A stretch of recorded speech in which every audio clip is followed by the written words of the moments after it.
We're back, boys. Hello, my name is Iona and welcome back to my channel. I haven't said that in a while, but we're back. Hopefully with at least one video a week. But this is the newest segment of my channel that I want to do, and it's going to be Nintendo Switch news. Like many of you, I only own a Switch. I don't own any other console, and I literally almost exclusively game on the Switch. So I'm really excited to have a little chit chat with you every single week about all the news to do with Nintendo, all the latest games that are coming out, games I've really been enjoying this week, and any games that are on sale. Without further ado, let's get into this. So if you didn't already know, Nintendo released their financial report last week. And that already showed there was 84 million Switches have been sold, which is kind of wild. Also, Mario Kart 8 Deluxe, still the best selling game, which is kind of wild, considering it's not even a new game. And honestly, can they just release a new one on the Switch? My brain is so ready for a new Mario Kart, honestly. It also showed that Animal Crossing isn't that far behind it, so it has sold 32 million copies, which, by the way, we'll get into a bit more of what I think that means later. But that's wild. Like, that is so much. I honestly don't know if Animal Crossing would have sold as well if it wasn't for the pandemic, but at 32 million copies shows you how big this was as a thing. Nintendo also announced that they could be also hit much like the PlayStation with chip shortages. So if you're wondering about getting a Nintendo Switch, here is your sign. Do it. Last week, the update for Animal Crossing came out, and as you well know, it's safe to say the community was just a little bit disappointed with how that went. However, the data miners have been looking into the code and have found that there's more than meets the eye with the 1.1 update. 1.10 update? Don't know. You know what I mean. It wasn't the 2.0 that everyone was expecting. However, I'm not going to get too much into what the data mine showed. Personally, I just feel like speculating can only ever lead to disappointment at the moment. So I did want to mention one thing that was particularly interesting, though. They have shown that there looks to be in the code information about expanding the south end of the island. Now, this doesn't necessarily mean the island's getting bigger. However, it is a super interesting thing to see in the code. And I have no idea what it means. Like, we could come up with a million ideas as to how or why this would be needed. But what I'm going to say is it's interesting. And I'm, like many people, sat here hoping for E3 to be something big. But again, it's Nintendo. We're going to have mediocre expectations. Another thing that got announced this week is Game Creator Garage. Now, this game looks either really good. Well, this idea either looks really good or it's going to be terrible. But I really can't wait to see it. It is a game that basically allows you to make games. It's kind of like a gateway into coding as well. And the game is, oh, let me have a look. Not even a full price Nintendo Switch game, which is kind of interesting. It's set to come out on the 11th of June, which is kind of wild. And it looks interesting. I don't know if I'm going to get it. You can play other people's games that they make. I'm not creatively inclined, but I feel like it might give us the tools to make some very cool things. I'm interested to see what people do with it. And more importantly, I'm interested to see how people break it. You might have also noticed this week how there has been a sudden influx of people playing Mario Party on the Switch. And that is because our prayers have finally been answered.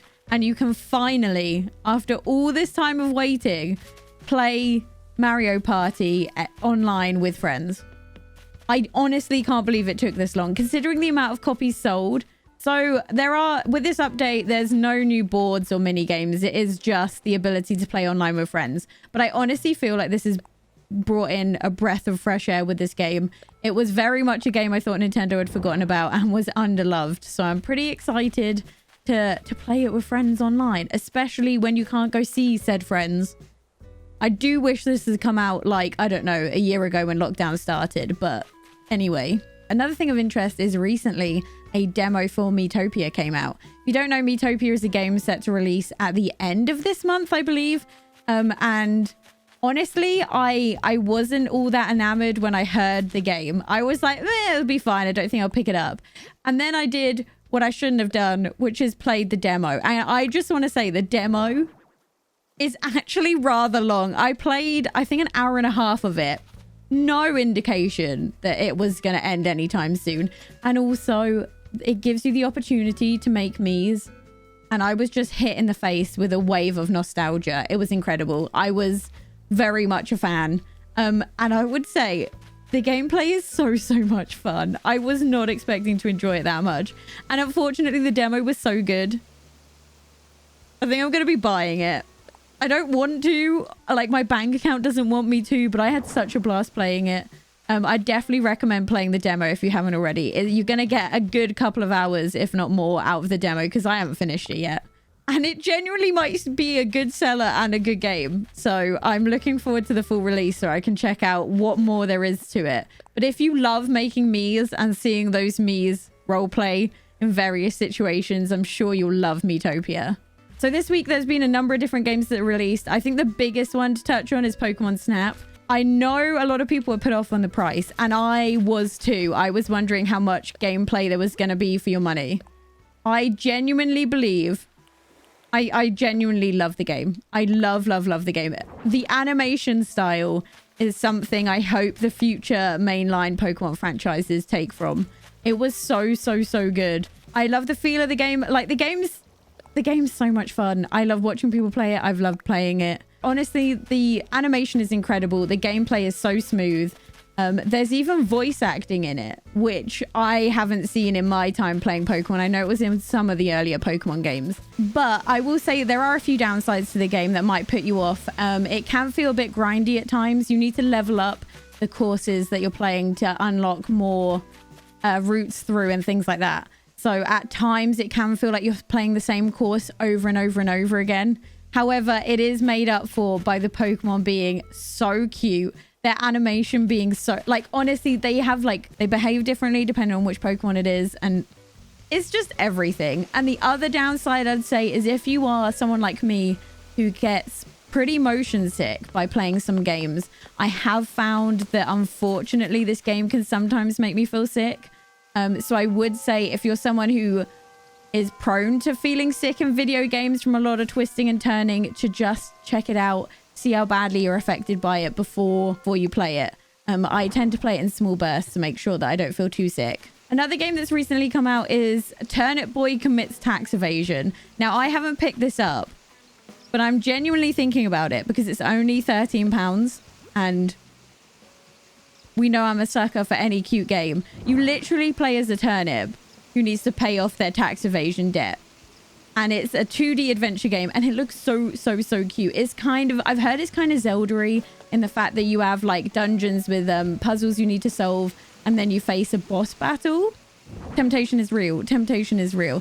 And although this game hasn't come out recently, as I haven't made videos for a while, I do want to mention the gem that is Cozy Grove. Now, there's two ways you can play this that I know of. You can either buy it on the Switch for, is it £11? Yeah, £11 on the Switch. Or if you already own an iPad or an iPhone, it is free if you have Apple Arcade, which is pretty cool. This game is kind of like a basic version of Animal Crossing. So it follows a real world clock, and every day you log in and you have to complete quests for these little spirits. And they give you rewards, and honestly, the music and the animation alone is adorable. Each day you're given tasks, and if you complete those tasks, you get given spirit logs, which progresses the game further. Some of the tasks are simple fetch quests, whereas other tasks can't be completed till a week or two after you get given the quest. It's a very slow-paced game, and I basically play like an hour or two every day to get everything done. But it's been such a pleasure to play. It's like how the start of Animal Crossing was for me. And the game's kind of given me a routine, which has been really nice. I will say a word of warning though. This game, unlike Animal Crossing, doesn't lend itself well to time traveling. So make sure that you always check the date before you play the game so you don't mess up everything. There aren't any big AAA games on sale at the moment. So the only games really worth mentioning were some of the Sonic Saga games were on sale. And I believe Resident Evil Revelations 2 is on sale as well, but that's about it. That's everything from me today. I'll have a new video like this released once every week. And if you do enjoy my Let's Play series or my first impressions, I do intend on bringing them back once life is just once I get my thesis done, I'll have all the time in the world. But if you can't wait till next week to see me, then please pop in on my Twitch. The link for that is down below. I play Nintendo games like 3 or 4 times a week, so it's the perfect place to come and say hi. And thank you for watching. Honestly, it's nice to be inspired to come back to YouTube. I'm been missing it, and I'm really looking forward to talking to you all and making videos more often again. And I'll see you all next time. Bye.